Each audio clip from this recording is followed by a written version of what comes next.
Hello, नमस्कार.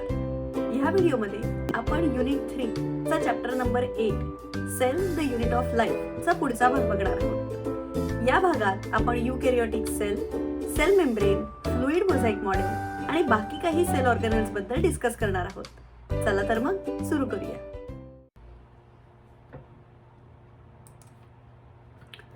मागच्या भागात आपण प्रोकॅरियोटिक सेल बघितला होता. तर आता प्रोकॅरियोटिक सेल आणि युकॅरियोटिक सेल यांच्यामधली कंपॅरिझन बघूया.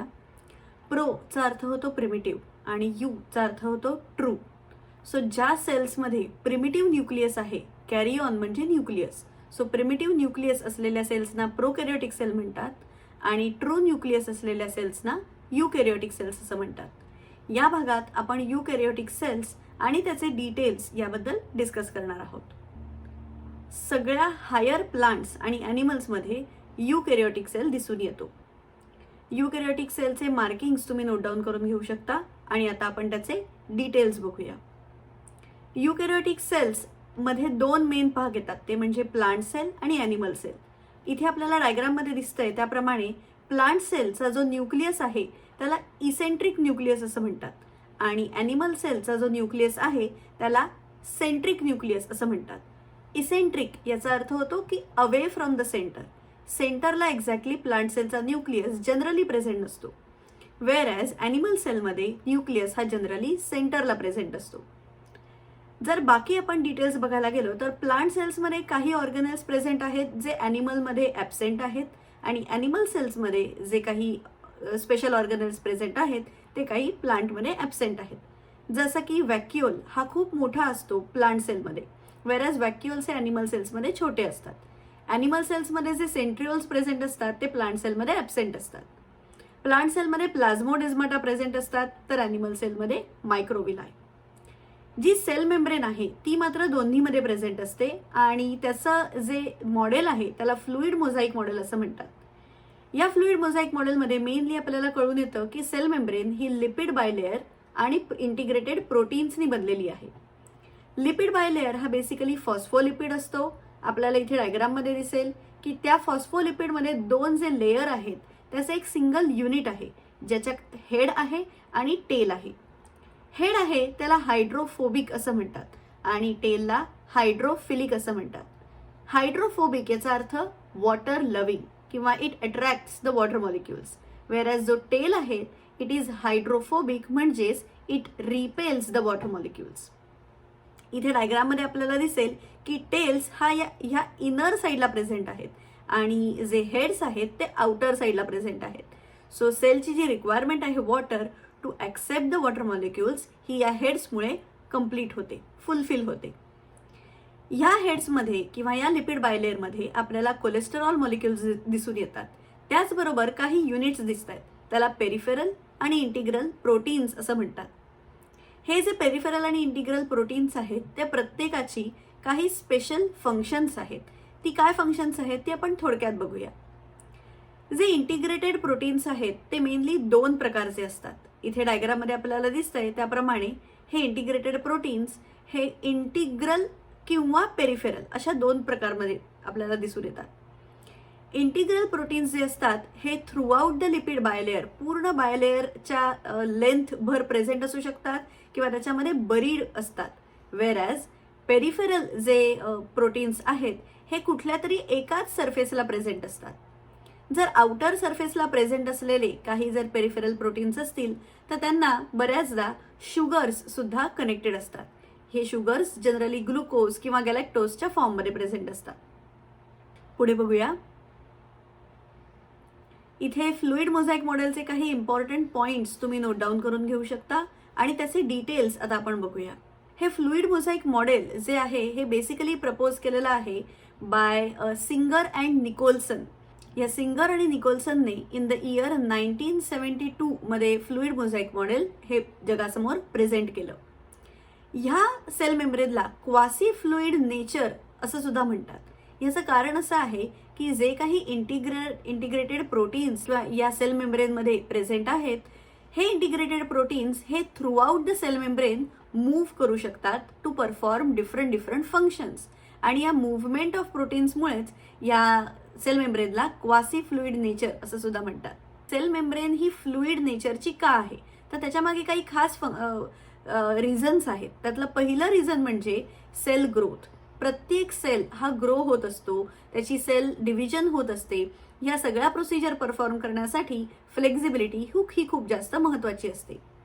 त्याचबरोबर formation of these intercellular connections, दोन सेल्समध्ये एक्सचेंज ऑफ मटेरियल्स इन्फॉर्मेशन होण्यासाठी जे इंटरसेल्युलर जंक्शन्स लागतात ते तयार करण्यासाठी सुद्धा हा फ्लुइड नेचर मदत करतो। त्याचप्रमाणे डिफरंट केमिकल्सचं सिक्रिशन्स। एंडोसाइटोसिस याचा अर्थ आहे टू एनगल्फ और to take anything inside the cell आणि सेल डिव्हिजन। हे सगळे फंक्शन्स हे mainly special type of transport, mainly 3 type of ट्रान्सपोर्टनी कंट्रोल केले जातात। पहिला आहे पॅसिव्ह, दुसरा आहे ऑस्मॉसिस आणि तिसरा आहे ॲक्टिव्ह। पॅसिव्ह ट्रान्सपोर्ट, पॅसिव्हचा अर्थ असा आहे की इनॅक्टिव्ह, कुठल्याही प्रकारची एटीपी मॉलिक्युल्स किंवा कुठल्याही प्रकारची एनर्जी मॉलिक्युल्स यूज न करता झालेला ट्रान्सपोर्ट म्हणजे पॅसिव्ह ट्रान्सपोर्ट। ह्यामध्ये मॉलिक्युल्स जे आहेत ते from higher concentration to lower concentration हे ट्रान्सपोर्ट केले जातात आणि ही जी direction of movement of molecules आहे ही in the direction of concentration gradient असं त्याला म्हणतात। पुढे ऑस्मॉसिस बघायला गेलो तर ऑस्मॉसिस हा एक प्रकारचं डिफ्युजनच आहे, पण it's a diffusion of specialised molecules. आणि हे स्पेशलाइज्ड मॉलिक्युल्स कोणते आहेत, तर nothing but water molecules. Water मॉलिक्युल्सची movement through a semi permeable membrane from higher water concentration to lower water concentration is called as osmosis. So सेलच्या बाहेरून जेव्हा water molecules सेल्सच्या आतमध्ये येतात ॲज पर द रिक्वायरमेंट, हे ऑस्मॉसिस थ्रू येतात। आणि ॲक्टिव्ह ट्रान्सपोर्ट म्हणजे सेलच्या आतमध्ये काही स्पेशल मॉलिक्युल्सची कॉन्सन्ट्रेशन जास्त आहे आणि सेलच्या बाहेर त्याचं कॉन्सन्ट्रेशन कमी आहे, बट स्टील ह्या सेलला त्या मॉलिक्युल्सची गरज आहे, जसं की Na+K+। So cell will spend some amount of energy, some amount of ATP molecules. मग ही जी मूव्हमेंट आहे from lower concentration to higher concentration ही अगेन्स्ट द कॉन्सन्ट्रेशन ग्रेडियंट आहे बाय युझिंग एटीपी मॉलिक्युल्स। आणि याचं एक्झाम्पल घ्यायला गेलं तर Na+ आयन्स आहेत, K+ आयन्स आहेत, त्यांना Na+ आणि K+ पंप असं म्हणतात। सो हे जे इम्पॉर्टंट आयन्स आहेत यांची मूव्हमेंट ही बेसिकली ॲक्टिव्ह ट्रान्सपोर्ट थ्रू सेलमध्ये होते। सेल वॉलचे मार्किंग्स तुम्ही नोट डाऊन करून घेऊ शकता आणि आता आपण त्याचे डिटेल्स बघूया। सेल वॉल ही ॲनिमल सेलमध्ये ॲब्सेंट असते, आपल्या सगळ्यांना माहिती आहे। मग कशात प्रेझेंट असते, तर सेल वॉल ही मेनली प्लांट सेल आणि सम टाईप ऑफ फंगाय किंवा rather almost all type of फंगाय मध्ये ही सेल वॉल प्रेझेंट असते। मग सेल वॉलचे मेन फीचर्स काय आहेत, मेन फंक्शन्स काय आहेत, तर सेल वॉल ही बेसिकली नॉन फ्लेक्झिबल आहे। नॉन फ्लेक्झिबल, रिजिड, हार्ड, त्याचबरोबर it is very tough in nature. So याचं मेन कामच आहे to protect the particular cell from any external injury. So ह्या सेल वॉलमध्ये फंगायच्या सेल वॉलमध्ये सेल्युलोज बरोबर मेनली अजून वेगवेगळ्या प्रकारचे proteins as well as complex sugars present असतात। इथे जर आपण बघायला गेलो तर अलगे जे असतात, algae these are type of plants only. So या अलगेमध्ये सेल्युलोज हे मेन कंटेंट आहे सेल वॉलचं। या सेल्युलोज बरोबर पेक्टिन्स प्रेझेंट असतात, मॅनन्स प्रेझेंट असतात आणि वेगवेगळ्या प्रकारचे प्रोटीन्स प्रेझेंट असतात। त्याचबरोबर हेमिसेल्युलोज ही या प्रकारची शुगर सुद्धा अलगेच्या सेल वॉलमध्ये प्रेझेंट असते। यंग प्लांट्स बद्दल जर आपण बोलायला गेलो तर यंग प्लांट्समध्ये ज्या प्रकारची सेल वॉल असते त्याला प्रिमिटिव्ह सेल वॉल असं म्हणतात। मग ही सेल वॉल ही ॲडल्ट प्लांट्स पासून कशी वेगळी आहे, तर primitive cell wall is having capacity to grow. आणि जेव्हा त्याची मॅच्युरेशन होतं प्रिमिटिव्ह सेल वॉलचं into the secondary cell wall किंवा ट्रू सेल वॉल किंवा मॅच्युअर्ड सेल वॉल, ह्या प्रोसेसमध्ये सेल मेम्ब्रेनच्या जवळ म्हणजे आतल्या लेयरला जी काही सेल वॉल प्रेझेंट आहे ती मेनली मॅच्युअर होते आणि ती सेकंडरी सेल वॉलमध्ये ट्रू सेल वॉलमध्ये कन्वर्ट होते। बाहेरच्या बाजूला आउटसाइडला जी प्रेझेंट आहे ही बेसिकली तशीच राहते आणि it continues to give more and more new cell wall. ह्या सेल वॉलमध्ये दोन मेन स्पेशलाइज्ड स्ट्रक्चर्स प्रेझेंट असतात। एक असतं ते म्हणजे मिडल लॅबेल्ला आणि दुसरे असतात ते म्हणजे प्लाझ्मोडेस्माटा। आपण डायग्राममध्ये बघितलं होतं। हे मिडल लॅमेला बेसिकली कॅल्शियम पेक्टेट पासून बनलेले असतात आणि प्लाझ्मोडेस्माटाचं मेन काम आहे ते दोन सेल्सच्या सायटोप्लाझममध्ये कम्युनिकेशन एस्टॅब्लिश करणं. नेबरिंग सेल्सच्या सायटोप्लाझमला कनेक्ट करण्यासाठी हे प्लाझ्मोडेस्माटा काम करतात आणि या प्लाझ्मोडेस्माटाला ब्रिज करण्यासाठी किंवा दोन सेल वॉल्सना कनेक्ट करण्यासाठी मिडल लॅमेला बेसिकली काम करतात.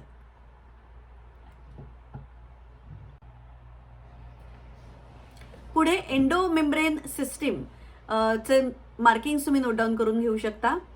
या एंडोमेम्ब्रेन सिस्टीममध्ये 4 मेन प्रकारचे स्ट्रक्चर्स सेलमधले इन्क्लूड होतात. कोणते कोणते आहेत ते आपण बघूया. एंडो याचा अर्थ inside, so inside the membrane जे काही सिस्टीम आहे ती आहे एंडोमेम्ब्रेन सिस्टीम. या एंडोमेम्ब्रेन सिस्टीममध्ये सर्वात महत्त्वाचा आणि पहिला मेंबर आहे तो म्हणजे एंडोप्लाझ्मिक रेटिक्युलम, ज्याला ER असं सुद्धा म्हणतात. दुसरा आहे गॉल्जी कॉम्प्लेक्स किंवा ज्याला गॉल्जी ॲपॅरेटस असं सुद्धा म्हणतात. तिसरा जो मेंबर आहे तो आहे लायझोझोम्स आणि चौथा मेंबर जो आहे तो आहे व्हॅक्युल्स. हे 4च फक्त ऑर्गनेल्स प्रेझेंट नसतात सेलमध्ये, ह्याच्या व्यतिरिक्तही काही खूप महत्त्वाचे सेल्स असतात. पण मायटोकॉन्ड्रिया, त्यानंतर प्लास्टिड्स किंवा क्लोरोप्लास्ट्स आणि पेरोक्झिझोम्स हे अत्यंत महत्त्वाचे सेल ऑर्गनेल्स आहेत. हे मात्र या एंडोमेम्ब्रेन सिस्टीमचे पार्ट नाहीये. They are completely independent cell organelles present inside the cell. त्यांच्याबद्दल आपण पुढच्या व्हिडिओजमध्ये डिटेल्स बघणारच आहोत. आता सध्या आपण एंडोमेम्ब्रेन सिस्टीम, त्याचे मेंबर्स आणि डिटेल्स याबद्दल डिस्कस करूया. एंडोमेम्ब्रेन सिस्टीम मधला सर्वात पहिला मेंबर म्हणजे एंडोप्लाझ्मिक रेटिक्युलम चे मार्किंग तुम्ही नोट डाऊन करून घेऊ शकता आणि आता आपण त्याचे डिटेल्स बघूया. ही डायग्राम तुम्हाला इथे वरती दिसतीये, त्यामध्ये आपण न्यूक्लिअर मेम्ब्रेन दाखवलेली आहे. जिथे आपण न्यूक्लियस लिहिलं आहे ती आहे न्यूक्लिअर मेम्ब्रेन आणि त्याला कनेक्टेड हा एंडोप्लाझ्मिक रेटिक्युलम प्रेझेंट असतो. यामध्ये सुद्धा 2 प्रकार असतात, RER आणि ACR. डिटेल्स आता आपण बघूया. एंडोप्लाझ्मिक रेटिक्युलमचं मेन मिनिंग काय आहे तर एंडो म्हणजे इनसाइड, प्लाझ्मिकचं मिनिंग आहे सायटोप्लाझम आणि रेटिक्युलम याचं मिनिंग आहे नेटवर्क. सो सायटोप्लाझममध्ये सायटोप्लाझमच्या आत ज्या काही प्रकारचं नेटवर्क प्रेझेंट आहे त्या नेटवर्कला म्हणतात एंडोप्लाझ्मिक रेटिक्युलम किंवा ER. या एंडोप्लाझ्मिक रेटिक्युलमचे 2 मेन टाइप्स आहेत, ते म्हणजे रफ एंडोप्लाझ्मिक रेटिक्युलम आणि स्मूथ एंडोप्लाझ्मिक रेटिक्युलम, ज्याला रिस्पेक्टिव्हली RER आणि SER असं म्हणतात. या रफ एंडोप्लाझ्मिक रेटिक्युलमच्या सरफेसवर, त्याच्या आउटर सरफेसवर रायबोझोम्स अटॅच्ड असतात, त्यामुळे त्याचा सरफेस हा रफ दिसतो, म्हणून त्याला तसं नाव दिलेलं आहे. वेअर स्मूथ एंडोप्लाझ्मिक रेटिक्युलमच्या बाहेरच्या किंवा आतल्या कुठल्याही सरफेसला रायबोझोम्स हे प्रेझेंट नसतात. Ribosomes are absent in SER, म्हणून त्याचा जो सरफेस असतो तो स्मूथ दिसतो आणि म्हणून तसं नाव दिलेलं आहे. RERचं मेन काम आहे ते म्हणजे प्रोटीन सिंथेसिसमध्ये. प्रोटीन्स आणि वेगवेगळ्या प्रकारची एन्झाईम्स सिंथेसाइज करायला मेन मदत करतात ते म्हणजे रायबोझोम्स आणि जे या RERच्या सरफेसवर प्रेझेंट असतात. त्याचबरोबर ACR स्मूथ एंडोप्लाझ्मिक रेटिक्युलमकडे रायबोझोम नसल्याने ते प्रोटीन सिंथेसिसमध्ये कोणत्याही प्रकारची मदत करत नाहीत. पण दुसरं महत्त्वाचं काम आहे ते म्हणजे lipids formation, that is synthesis of lipids. हे मेन काम आहे SER म्हणजेच स्मूथ एंडोप्लाझ्मिक रेटिक्युलम. यांचं जर लोकेशन बघायला गेलो तर RER हे डायरेक्टली न्यूक्लिअर मेम्ब्रेनला अटॅच्ड असतात, वेअरएज SER हे RERला पुढे अटॅच्ड असतात कंटिन्युएशनमध्ये आणि न्यूक्लिअर मेम्ब्रेन आणि स्मूथ ER यांच्यामध्ये डायरेक्ट कनेक्शन नसतं. त्याचबरोबर हे जे SER आहेत हे सिंथेसिस ऑफ कोलेस्टेरॉल किंवा वेगवेगळ्या प्रकारच्या स्टेरॉइड हॉर्मोन्स प्रोडक्शनमध्ये सुद्धा काम करतात, कारण स्टेरॉइड हॉर्मोन्सचा बेस हा लिपिड्स असतो. सो ते बनवण्यासाठी सुद्धा स्मूथ एंडोप्लाझ्मिक रेटिक्युलमची मदत होते. गॉल्जी ॲपॅरेटसचे जे काही डिटेल्स आहेत ते तुम्ही नोट डाऊन करून घ्या आणि आता आपण त्याचे फंक्शन्स बघूया किंवा त्याचे स्ट्रक्चर बघूया कसं आहे. तर कॅमिलो गॉल्गी नावाच्या सायंटिस्टने 1898 मध्ये गॉल्जी ॲपॅरेटस सारखा काहीतरी स्ट्रक्चर सेलमध्ये प्रेझेंट असतं हे शोधून काढलं. मग याचं लोकेशन काय असतं तर न्यूक्लियसच्या आजूबाजूला जवळपासच्या सायटोप्लाझमच्या रिजनमध्येच हे गॉल्जी ॲपॅरेटस जनरली प्रेझेंट असतात, कारण एंडोप्लाझ्मिक रेटिक्युलम आणि गॉल्जी ॲपॅरेटस हे दोनही मेन ऑर्गनेल्स हे एकमेकांच्या सहाय्याने काम करत असतात. यांचा जर शेप बघितला तर छोट्या छोट्या फ्लॅट डिस्क लाईक स्ट्रक्चर्स नी बनलेलं हे गॉल्जी अपॅरेटस आहे. आणि नीट आपण बघितलं तर ह्या डिस्क ज्या आहेत त्या एकमेकांशी डायरेक्टली कनेक्टेड नाही आहेत. ह्या ज्या छोट्या छोट्या फ्लॅट डिस्क आहेत त्यांना सिस्टरने असं म्हणतात आणि त्यांची जर थिकनेस बघायला गेलो तर 0.5 to 1 मायक्रोमीटर पर्यंत यांचा थिकनेस असतो. सिंग्युलर इज सिस्टरना आणि प्लुरल सिस्टरने असं आपण त्याला म्हणतो. जर आपण बघितलं तर ह्या गॉल्जी अपॅरेटसमध्ये कॉन्सेंट्रिकली अरेंज हे जे सिस्टरने आहेत हे ह्यांच्याकडे 2 फेसेस आहेत. कोणते 2 फेसेस आहेत तर नीट बघूया. डायग्राममध्ये बघा. डायग्राममध्ये एक फेस आहे त्याला म्हणतात सिस फेस आणि दुसऱ्या फेसला म्हणतात ट्रान्स फेस. या गॉल्जी अपॅरेटसच्या आजूबाजूला छोटे छोटे व्हेसिकल्स सुद्धा प्रेझेंट असतात. हे व्हेसिकल्स हे बेसिकली पॅकेजिंग साठी मदत करतात. जे काही रॉ मटेरियल्स आहेत हे सिस फेस म्हणजेच फॉर्मेशन फेसच्या बाजूने गॉल्जी अपॅरेटसमध्ये एंटर होतात. गॉल्जी अपॅरेटसमध्ये असलेल्या केमिकल्सनी त्याच्यावर प्रोसेसिंग होतं आणि ते अजून कॉम्प्लेक्स स्ट्रक्चर्समध्ये कन्वर्ट केले जातात आणि फ्रॉम ट्रान्स फेस म्हणजे मॅच्युरेशन फेसने ते बाहेर पाठवले जातात. या गॉल्जी अपॅरेटसची फंक्शन्स काय काय आहेत तर सर्वात पहिली गोष्ट म्हणजे पॅकेजिंग ऑफ इम्पॉर्टंट एन्झाईम्स किंवा पॅकेजिंग ऑफ इम्पॉर्टंट मटेरियल्स आपण म्हणूया. जी काही कॉम्प्लेक्स मटेरियल्स तयार झालेली आहेत त्यांचे पॅकेजिंग हे vesicles of this Golgi apparatus करतात. त्याचबरोबर जी काही एन्झाईम्स हॉर्मोन्स तयार झालेली आहेत ही योग्य त्या डेस्टिनेशनला जाऊन डिलिव्हर करण्याचं काम फ्रॉम द ट्रान्स फेस मधनं निघालेल्या व्हेसिकल्सचं आहे. त्याचबरोबर दुसरं अत्यंत महत्त्वाचं असं किंवा important function of Golgi apparatus हे आहे ते म्हणजे ग्लायकोप्रोटीन्सचं synthesis. It is a site of formation of glycoproteins आणि ग्लायकोलिपिड्स. जे काही प्रोटीन्स आणि लिपिड्स एंडोप्लाझ्मिक रेटिक्युलममध्ये तयार होतात त्यांना शुगर ग्लायकोजन बरोबर फ्युजन करणं, त्यांना कंबाईन करणं आणि ग्लायकोप्रोटीन्स आणि ग्लायकोलिपिड्स तयार करण्याचं काम गॉल्जी अपॅरेटस करतात. एंडोप्लाझ्मिक रेटिक्युलम आणि गॉल्जी अपॅरेटस एकमेकांबरोबर कसं काम करतात तर ER मधनं निघालेले रॉ मटेरियल हे सिस फेसकडनं गॉल्जी अपॅरेटसमध्ये येतात, मॅच्युरेशन होतं आणि ट्रान्स फेजमधनं ते जे काही ग्लायकोप्रोटीन आणि ग्लायकोलिपिड्स आहेत ते तयार होऊन बाहेर पडतात आणि सेलमध्ये वेगवेगळ्या भागांमध्ये पाठवले जातात. पुढे जर आपण लायझोसोम्स आणि व्हॅक्युअल्सचे जे मार्किंग्स आहेत ते नोट डाऊन करून घेऊया आणि आता आपण त्यांचे डिटेल्स बघूया. तिसरा जो मेंबर आहे एंडोमेम्ब्रेन सिस्टीमचा तो आहे lysosomes. Lysosomes is a single membrane structure. इथे आपल्याला दिसेल की अतिशय सिंपल असा एक राऊंड किंवा स्पेरिकल किंवा ओव्हल शेपचा हा लायझोसोम आहे ज्याची मेम्ब्रेन सिंगल आहे. डबल मेम्ब्रेन स्ट्रक्चर नाहीये हे लक्षात ठेवायचं आहे MCQच्या दृष्टीने. आणि it's a single membrane structure आणि सगळ्या प्रकारचे हायड्रोलायटिक एन्झाईम्स या लायझोसोम्समध्ये प्रेझेंट असतात. हायड्रोलायटिक याचा अर्थ असा आहे की with the help of water it performs the digestion of different complex materials किंवा एन्झाईम्स. यांच्यामध्ये कोणते कोणते हायड्रोलायटिक एन्झाईम्स असतात तर ते म्हणजे हायड्रोलेजेस असतात, लायपेजेस असतात, प्रोटीएजेस असतात, त्याचबरोबर कार्बोहायड्रेजेस असतात. जर आपण यांची नावं बघितली तर हायड्रोलायजेस, लायपेजेस, प्रोटीएजेस, कार्बोहायड्रेजेस म्हणजेच वॉटर, लिपिड्स, प्रोटीन्स आणि कार्बोहायड्रेट्स यांना ब्रेकडाऊन करणारे सगळे एन्झाईम्स. यांची जी ऍक्टिव्हिटी आहे ही हाय असते at the time of acidic pH. आणि जसं आपण त्यांचं नाव आहे lysosomes so they are digestive in nature. ह्या लायझोसोम्सना वेगवेगळी नावं आहेत. त्यांना suicide bags of the cell म्हणतात, त्यांना demolition squads of the cells असं सुद्धा म्हणतात. त्याचबरोबर एकदम सिंपल लँग्वेजमध्ये लायझोसोम्सना डस्टबिन्स ऑफ द सेल असं सुद्धा संबोधलं जातं. शेवटचा एंडोमेम्ब्रेन सिस्टीमचा मेंबर आहे तो म्हणजे व्हॅक्युअल्स. व्हॅक्युअल्सचं स्ट्रक्चर सुद्धा अतिशय सिंपल आहे आणि त्यांचं मेन फंक्शन आहे ते म्हणजे स्टोरेज. पण यांचं जे स्ट्रक्चर आहे ते प्लांट्स आणि ॲनिमल्समध्ये वेगवेगळं असतं. व्हॅक्युअल सुद्धा सिंगल मेम्ब्रेन स्ट्रक्चर्स आहेत आणि ॲनिमल्समध्ये there are more number of vacuoles present but their size is smaller.